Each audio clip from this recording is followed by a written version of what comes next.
والصلاة والسلام على سيد الأنبياء والمرسلين سيدنا ونبينا ومولانا محمد وعلى آله وأصحابه أجمعين. أما بعد فأعوذ بالله من الشيطان الرجيم. بسم الله الرحمن الرحيم.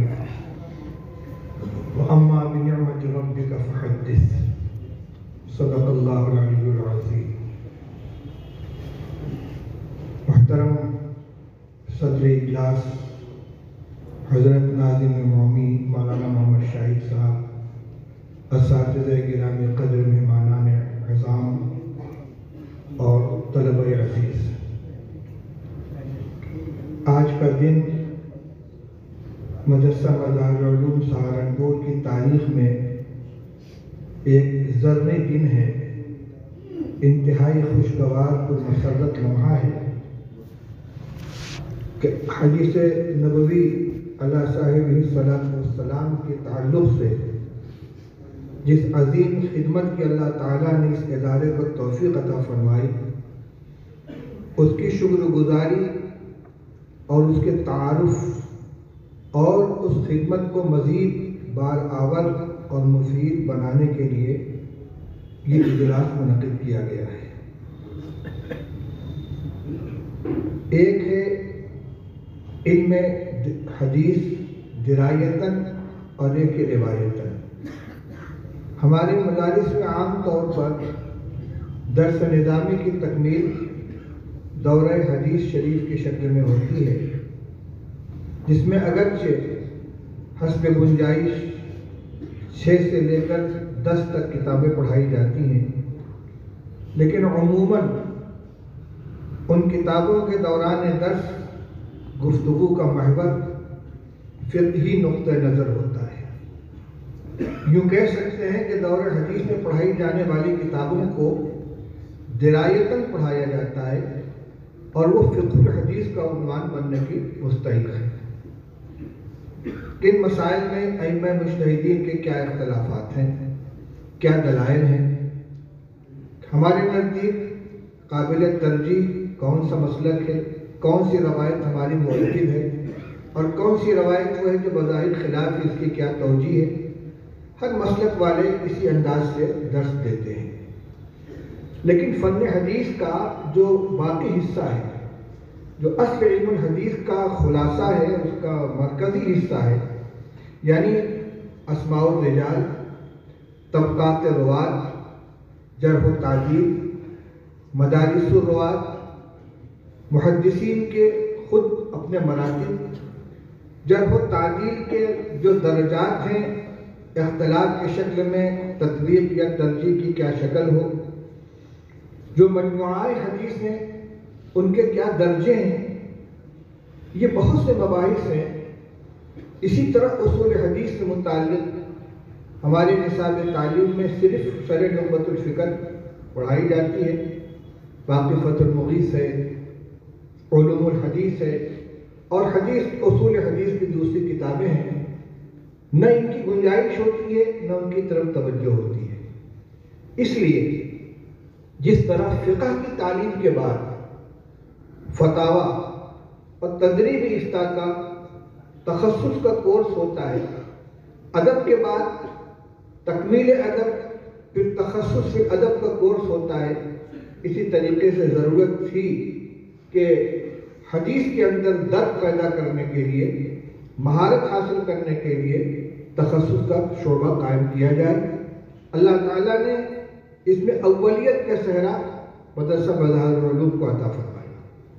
اگرچہ بعد میں مرکزی مدارس میں اور جگہ بھی یہ شعبہ قائم کیا گیا، لیکن الفضل للمتقدمین اس کا اعتراف کرنا پڑے گا۔ حضرت مولانا زین العابدین صاحب نور اللہ مرقدہ اگر آج مجمع میں موجود ہوتے تو بے شک بہت خوش ہوتے۔ آج ان کے صاحبزادے ہمارے سامنے بیٹھے ہوئے ہیں اور یہ جتنی خدمات ہو رہی ہیں یقیناً یہ ان کے لیے صدقہ جاریہ بنے گی۔ ایک بات مجھے ان فضلاء سے عرض کرنی ہے کہ جنہوں نے مدرسہ مدارالعلوم کے شعبہ تخصص حدیث سے استفادہ کیا ہے، اور یہاں سے فارغ ہونے کے بعد اپنے اپنے مقام پر خدمت میں لگے ہوئے ہیں۔ عرض یہ کرنا ہے کہ کوئی اعلیٰ سے اعلیٰ فن آپ نے حاصل کر لیا ہو، کسی فن میں تخصص کر لیا ہو، لیکن اگر اس کی مزاولت اور ممارست باقی نہیں ہے تو اس میں بتدریج اضمحلال آتا چلا جاتا ہے۔ آپ نے فقہ کی کتابیں پڑھی ہیں، سراجی بھی پڑھی ہوگی، لیکن جن لوگوں کا فقہ و فتاوی سے تعلق نہیں ہے، آج ان کے سامنے کوئی میراث کا مسئلہ رکھ دیا جائے اور پڑھے ہوئے ان کو 20 سال ہو گیا ہے تو شاید بہت سہولت کے ساتھ وہ مسئلے کو حل نہ کر پائے۔ حالانکہ پڑھنے کے زمانے میں انہوں نے 100% نمبر حاصل کیا ہوگا، تخریجیں کی ہوں گی، مسائل بنائے ہوں گے، لیکن مذاکرت نہ ہونے کی وجہ سے وہ تعلق چھوڑ گیا۔ اچھا سے اچھا حافظ ہے، اگر وہ دور نہ کر رہا ہو قرآن پاک اس کے سینے سے نکل جائے گا۔ رسول اللہ صلی اللہ علیہ وسلم نے ارشاد فرمایا ہے تعاہدوا ھذا القرآن فإنه أشد تفصيلا من صدور الرجال من الإبل في عمرها، اور فرمایا کہ مسئلہ ھذا القرآن كمثل صاحب الإبل المعقلة إن عاهد عليها أمسكها وإن تركها ذهبت، اور كما قال رسول اللہ صلی اللہ علیہ وسلم۔ جب قرآن عزیز جس کی حفاظت کا اللہ نے وعدہ فرمایا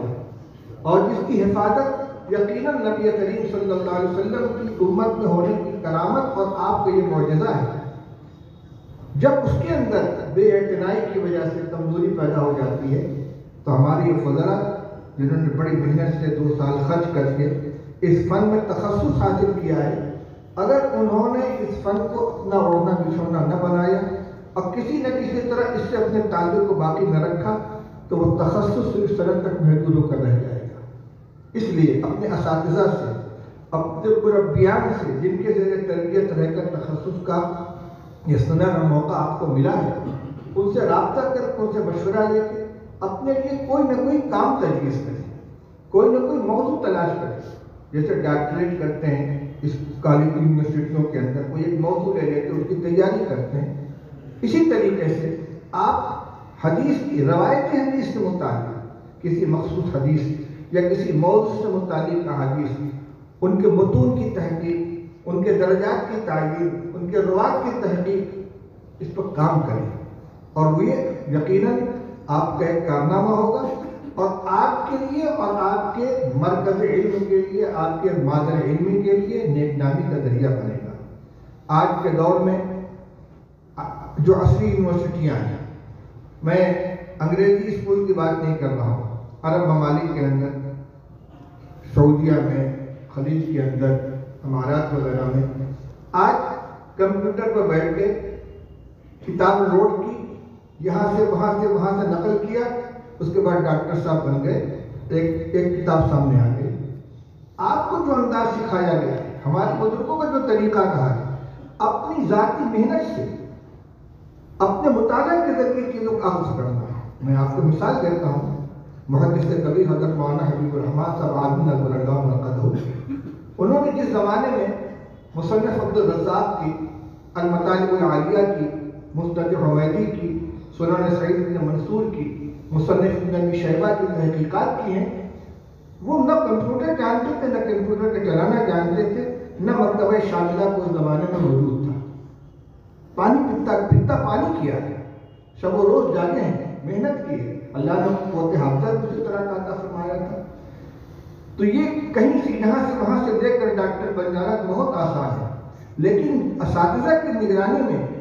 آپ نے جو اپنے اندر علم حاصل کیا ہے، معلومات نہیں کہہ رہا ہوں، جو علم حاصل کیا ہے، جو ملکہ پیدا کیا ہے، اس ملکوں کو زندہ رکھنے کے لیے،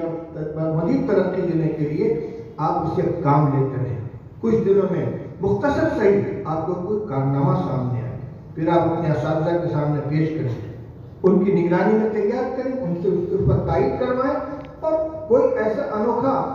ایسا موضوع اختیار کریں، ایسی تحقیق سامنے لے آئیں کہ جس پر اب تک کام نہ ہوا ہو۔ اللہ تعالیٰ آج کی اس اجلاس کو بہت کامیاب فرمائے، اور خدا کرے یہ جامعہ کے اگلے سفر کے لیے راستے کی منزل بنے، اور مزید ادارے کو اپنے کام کو آگے بڑھانے کا اور ان کے جو ذمہ دار ہیں، ہمارے سرپرستان ہیں، ان کو اللہ تعالیٰ مزید حوصلہ عطا فرمائے، ان کو عمر و برکت عطا فرمائے۔ ادھر چند سالوں میں، قریب کے سالوں میں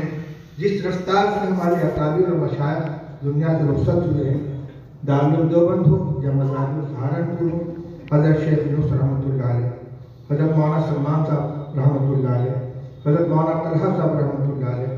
ایک ایک کر کے چلے جا رہے ہیں۔ دارالعلوم دیوبند کے اندر حضرت مولانا عبدالحق صاحب، حضرت مولانا حبیب الرحمان صاحب، حضرت قاری عثمان صاحب، حضرت مفتی سعید صاحب اور دیگر ندوۃ العلماء کے کئی بڑے اساتذہ دنیا سے رخصت ہو گئے۔ اس قحط و رجال کے زمانے میں اگر نئے افراد تیار نہیں ہوں گے تو امت بہت پیچھے چلی جائے گی۔ کبرنا موت القبرا، یہی طریقہ رہا ہے کہ بڑے آہستہ آہستہ رخصت ہوتے چلے جاتے ہیں اور چھوٹے ان کی جگہ لیتے ہیں۔ اللہ تعالیٰ اس کی توفیق عطا فرمائے۔ مجھے تو شاید بولنے کی ہمت نہ پڑتی کیونکہ کھانسی صبح سے بہت آ رہی ہے، لیکن اس مجلس کی برکت سے الحمدللہ درمیان میں ایک بھی کھانسی نہیں آئی اور بات پوری ہو گئی۔ اللہ تعالیٰ میرے حاضر کو بھی قبول فرمائے اور اس مجلس کو بھی مفید بنائے۔ وآخر دعوانا الحمدللہ رب العالمین۔